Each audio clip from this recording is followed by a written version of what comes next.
Halo netizen, ini adalah Isuzu MU-X facelift dan yang kerennya ini adalah varian baru nih, varian RS. Jadi sekarang MU-X tuh punya varian sporty orientednya ya, dan sama seperti versi pickupnya ya, Isuzu D-Max di Thailand International Motor Expo ini mereka juga lagi gembar-gemborin mesin baru ya. Jadi kalau dulu kan mereka punya mesin 1900 cc dan 3000 cc. Yang 3000 cc-nya tetap, yang 1900 cc-nya berubah sekarang menjadi 2200 cc, namanya 2.2 DDI Max Force. Dan yang keren lagi, transmisinya juga baru sekarang. Untuk yang tipe 2200 cc, transmisinya jadi 8 speed automatic torque converter, kalau yang sebelumnya 6 speed. Dan ini nggak ada di versi 3000 cc-nya, jadi lebih efisien yang 2200 cc jauh ya. Dan kita lihat muka depannya dulu nih. Jadi untuk yang varian RS tuh garang banget ya. Ini sih maco banget. Di bagian depannya memang grillnya lumayan gede bukaannya, ya nggak selera semua orang, tapi not bad, cukup ganteng. Dan lampunya ini juga berubah ya. Teknologi sih tetap ya, proyektor LED dengan lampu sen LED di atasnya yang sama DRL. Di bagian bawah juga ada fog lamp LED dengan sensor parkir, dan sensor parkirnya di depan ada 4 ya. Untuk kamera 360 juga ada di bagian grill, dan untuk ADAS-nya jadi lebih canggih karena nanti akan gue jelasin di dalam, karena ini keren banget sih. Untuk facelift ini niat mampus ya. Di bagian sini juga ada air channel untuk memperhalus aliran udara, dan ini beneran bolong sampai ke fender dalam sini ya, tuh beneran bolong. Jadi ini niat banget bumpernya, dan velgnya juga sporty banget ya. Untuk SUV leather frame ini sih keren mampus. 265 50 R20 untuk ukuran bannya. Rem depan belakang sudah disc brake, sudah lengkap dengan ABS, EBD, brake assist, traction control, dan stability control. Dan uniknya tuh dia banyak aksen-aksen kayak stabilo gini ya, karena ini identitas dari RS-nya MU-X yang baru. Untuk body cladding ini juga warnanya hitam glossy, bukan hitam doff. Di bagian bawah side running board itu juga ada, atau side step. Di bagian belakang juga ada over fendernya lagi.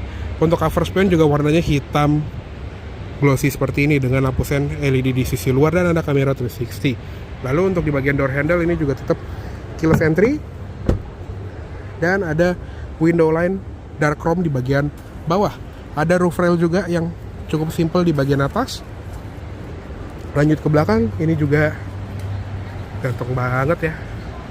Dan pas kita lagi di Thailand International Motor Expo ini, ada beberapa unit yang jadi test drive kan ya, dia muter-muter di luar, itu tuh ganteng banget stylenya dari luar. Nah, lampunya juga baru nih sekarang, dia lampu sennya tuh jadi 4 strip LED seperti ini. Lampu belakangnya juga jadi LED bar yang lebih bagus. Emblem Isuzu tetap ada, dan ada emblem MU-X di sebelah kiri. Sama untuk varian RS ada emblem RS di sebelah kanan. Ada aksen diffuser juga di bagian belakang, dan ada sensor parkir 6 titik ya, tapi yang tengah kok agak dempetan gitu ya, cukup unik. Dan lampu mundur tetap di bagian bumper bawah. Ada lampu plat nomor yang masih bohlam. Di sini juga ada kamera mundur, kaca belakang juga ada wiper dan defogger, spoiler dengan high mount stop lamp, dan ada antena shelving juga. Untuk bagasinya dia juga elektrik ya. Dan ini kondisi kalau jok baris ketiganya lagi terlipat. Kurang lebih sih untuk di bagian baris pertama, baris ketiga dan kedua itu sama seperti sebelumnya, karena nggak ada perubahan. Di bagian bawah lantai bagasi ini juga sama, tetap ada lampu bagasi yang masih bohlam, dan ada power outlet 12 volt. Oke, yuk kita sekarang tutup saja bagasinya. Oke, sekarang kita lihat ke ruang mesinnya dari Isuzu MU-X facelift ini. Nah, ini dia mesin barunya. Jadi sekarang dia menggunakan mesin 2200 cc 4 silinder turbo diesel yang namanya tadi 2.2 DDI Max Force, tapi untuk kode mesinnya itu RZ4F strip TC. Jadi lebih bertenaga dibandingin MU-X sebelumnya yang 1900 cc, sekarang 163 PS dan torsinya 400 Nm. Dan tadi transmisinya sekarang baru jadi 8 percepatan, dan tetap ada pilihan rear wheel drive atau all wheel drive, atau 4x4 sih lebih tepatnya, 4WD gitu ya. Untuk rom mesin ini juga masih sangat rapi, di cupnya juga ada peredam, dan yuk kita tutup aja. Oke, sekarang kita lihat ke interiornya dari MU-X facelift dulu, tapi kita ngintip ke belakang ya, karena kita nggak akan terlalu detail karena beda dikit. Jadi joknya ini sama seperti sebelumnya, paling cuma jahitan-jahitannya aja sekarang jadi ada aksen lime seperti ini. Tetap ada armrest, di atas juga tetap ada lampu baca bohlam seperti ini, dan belum ada sunroof atau panoramik ya. Dia juga AC-nya rata sampai ke baris ketiga seperti ini, dengan di bagian bawah sini ada power outlet USB-C. Ya udah persis sama seperti sebelumnya. Jadi kita fokus ke kabin depannya aja. Nah, seperti ini kabin depannya. Dashboard sih nggak berubah, cuman ada perintilan-perintilan yang unik ya. Untuk di bagian jok, headrest depannya ini ada logo RS. Terus di bagian stitching-stitchingnya ini juga warnanya lime green seperti ini ya, dengan side airbag, dan dia juga pengaturannya elektrik nih untuk jok pengemudi. Jadi untuk recline, sliding, terus height adjusternya itu udah elektrik.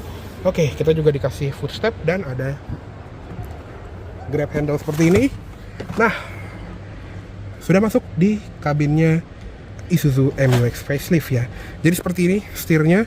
Nah, ngomong-ngomong setir, ini yang akan gue bahas yang tadi soal ADAS yang lebih canggih ya. Karena MU-X facelift ini sekarang electronic power steering, which means dia punya LK sekarang, atau lane keeping assist. Jadi dia bisa menjaga mobil ini di tengah-tengah lajur seperti mobil-mobil modern yang power steering itu udah elektrik gitu ya. Jadi bisa bener-bener kepake gitu ADAS-nya. Kayak contohnya di Pajero Sport atau Toyota Fortuner yang nggak punya electronic power steering, karena dia nggak bisa override si sistem setirnya, dia nggak ada LK. Paling kalau ada lane departure warning pun dia juga menggunakan ABS. Jadi misalnya kita ngelanggar garis kiri, dia akan ngerem roda sebelah kanan biar kita ke tengah lagi. Tapi ya udah, setirnya itu nggak bisa kita lepas gitu. Jadi dia nggak bisa ngejaga mobil di tengah lajur, tapi si MU-X ini bisa. Jadi keren banget, ini facelift terniat sih kalau menurut gue. Dan pengaturannya sih tetap lengkap ya. Dia bisa tilt dan teleskopik. Lalu di sini juga sekarang jadi ada tombol untuk kamera 360, langsung aksesnya tuh cepet banget gitu ya dari tombol setir. Selain itu tetap ada audio steering switch yang tutup telepon dengan voice command. Di sebelah kanan tadi ada untuk cruise control yang bisa cruise control biasa atau speed limiter juga. Di bagian bawahnya ada pengaturan MID, dan lanjut lagi di belakang setir juga sekarang jadi ada pedal shift ya untuk menaikkan dan menurunkan gigi transmisi yang barunya. Untuk combination switch juga ada auto headlamp, fog lamp, triple turn signal, wiper juga sekarang ada autonya, dan ada pengaturan wiper belakang. Instrument cluster juga jadi baru ya. Kalau tadinya dia ada 2 dial speedometer dan tachometer di tengah 2 gitu, kalau sekarang dia tachometer di pinggir, di tengahnya jadi ada layar TFT LCD untuk speedometer dan lain-lain ya. Dan ini rame banget, jujur agak clutter gitu ya, kayak ada gear indicator di sini, terus ada speedometer digital di sini, dan ada indikator pintu. Nah, ini juga ada indikator kayak pitch and roll meter gitu. Illumination mode apa nih untuk brightness, panel instrumen. Oke, kita tunggu dulu hilang kali ya. Bisa milih-milih gitu, jadi pinggirnya bisa gelap, dan tadi layar tengah itu bisa di bedain gitu. Keren juga ya.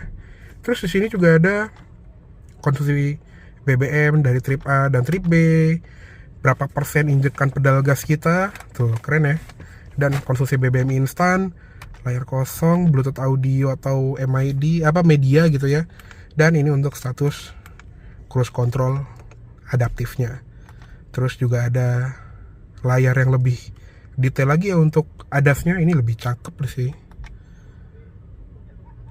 Lalu untuk di bagian settingnya, ini ada bahasa, layar maintenance, terus juga ada meter setting, jadi bisa ganti satuan unit, kalender, mode iluminasi, dan seperti itu untuk pengaturannya lah kurang lebih. Jadi lumayan lengkap dan tampilannya lebih fresh ya sekarang. Terus di bagian sebelah kanan sini juga ada ventilasi AC bisa dibuka tutup, dan sekarang ada jahitan lime greennya ini. Di sini ada cup holder yang bisa diubah menjadi tempat penyimpanan seperti ini. Di bagian bawah juga ada tombol-tombol buat kick sensor, terus ada power tailgate-nya, ada tombol untuk diesel particulate filter, dan untuk AC belakang. Di sini ada laci kecil, ada tuas pembuka kap mesin. Untuk pedal gasnya juga masih model gantung, dan ada footrest di sebelah kiri. Terus untuk di bagian door trim ini juga plastik keras untuk di bagian atas, tapi untuk di bagian bawah dia ada soft touch dengan jahitan lime green seperti ini. Dan sekarang ada ambient lightnya di sini. Door handle-nya chrome, power window autonya cuma sisi pengemudi doang. window lock, central locking, pengaturan spion bisa dilipat secara elektrik juga, dan udah ada indikator blind spot monitoring system. Di bagian bawah ada door pocket sama cup holder. Terus untuk di bagian pilar ini ada grab handle, ada SRS curtain airbags, ada grab handle, seatbelt bisa diatur naik turun, dan untuk sun visor ini juga ada cermin dengan lampu yang sudah LED nggak sih ini? Ya gitulah pokoknya. Ada card holder juga di sisi luar dan dalam. Spion tengah ini auto dimming, jadi ngeredup secara otomatis. Ada tempat naruh kacamata, dan untuk lampu bacanya memang masih bohlam ya untuk di depan dan belakang. Di sini juga ada sun visor dengan cermin dan lampu. Tadi ya seatbelt bisa diatur naik turun, headrest pun juga. Di atas dashboard ini juga soft touch-nya menyeluruh ya. Beda sama Mazda BT50 kemarin yang kembarannya itu cuman di bagian yang paling deket doang. Kalau di sini sampai ujung dashboard. Keren nih. Ada tombol lampu hazard juga di atas sini, dan head unitnya ini juga baru nih. Jadi head unitnya in-dash. Dia juga ada Apple CarPlay dan Android Auto, dan dia bisa ngebaca fitur-fitur mobil ya, kayak ini ada angles, terus ada tampilan ADAS. Kalau kita pencet mobil ini, dia juga ada settingan ADAS. Jadi ada auto emergency braking, rear cross traffic alert, blind spot monitoring system, dan ini yang LCAS atau lane keeping assist. Di bagian electrical ini juga bisa ganti-ganti nih, kayak door lock, passive entry and start, ada auto headlamp sensitivity, ambient light setting. Cuma bisa diatur ininya doang ya, terang redupnya, tapi nggak bisa ganti warna. Ada angle. Terus di sini juga ada wiper, atau wipernya nyala atau enggak. Ada remote engine start juga, dan ada power liftgate. Terus di sini juga ada Bluetooth audio, CarPlay, Android Auto, dan tadi ya kamera 360-nya seperti ini. Jadi ada tampilan dari luar, bisa di pause, bisa diputar gini, ada animasinya. Dan kalau kita masuk ke gigi mundur ya pasti ada kamera mundur. Terus juga ada tampilan 3D view-nya juga ya. Seperti ini, bisa mau pilih sisi mana yang kita lihat. Ada curve view juga. Terus juga ada tampilan kamera depan. Jadi jelas banget sih tampilannya ini. Di bagian bawah juga ada AC, dia dual zone, automatic climate control. Jadi untuk fan speed di sini ada auto, suhu paling dingin 18 derajat, dan di paling panasnya itu di 32 derajat. Jadi ada heater, dan lengkap juga ada defogger depan dan belakang, ada single zone atau dual zone. Di bagian bawah sini juga ada USB-C untuk ke head unit, ada power outlet 12 volt, ada tempat penyimpanan, dan tuas transmisinya seperti ini ya. Tadi ya transmisinya jadi 8 speed, sekarang dia modelnya lurus gini doang, dan ada mode tiptroniknya dari sini. Dan kerennya juga ada indikator sensor parkir ya di MID. Di sini ada tombol traction control, tombol hill descent control, ada traction parking sensor off, dan ada buat idling stop start off juga. Dan ini yang versi 4x2 ya, karena dia nggak ada putaran untuk 4-wheel drive-nya. Dia juga ada electronic parking brake dengan auto hold nih. Di belakangnya ada cup holder dengan list silver gitu di pinggirnya, dan ada armrest dengan tempat penyimpanan. Tapi bisa dimajuin sih, kayak bisa tapi mungkin nggak bisa ya. Di sini juga ada glove box yang ya sayang banget belum soft opening, tapi ada lampunya di dalam, keren sih. Ada ambient light lagi di bagian bawah sini yang berwarna merah, dan ada airbag untuk penumpang depan juga. Oke, paling segitu dulu untuk review interior depannya dari si Isuzu MU-X RS facelift ini. Yuk sekarang kita keluar aja. Keren banget sih ini. Mudah-mudahan suatu saat nanti bisa sampai ke Indonesia ya. Oke, kayaknya cukup segitu dulu untuk review dari Isuzu MU-X RS facelift 2024 ini. Mohon maaf apabila ada salah kata-kata dalam menyampaikan review. Terima kasih banyak telah menonton. Sampai jumpa di video selanjutnya. Jangan ugal.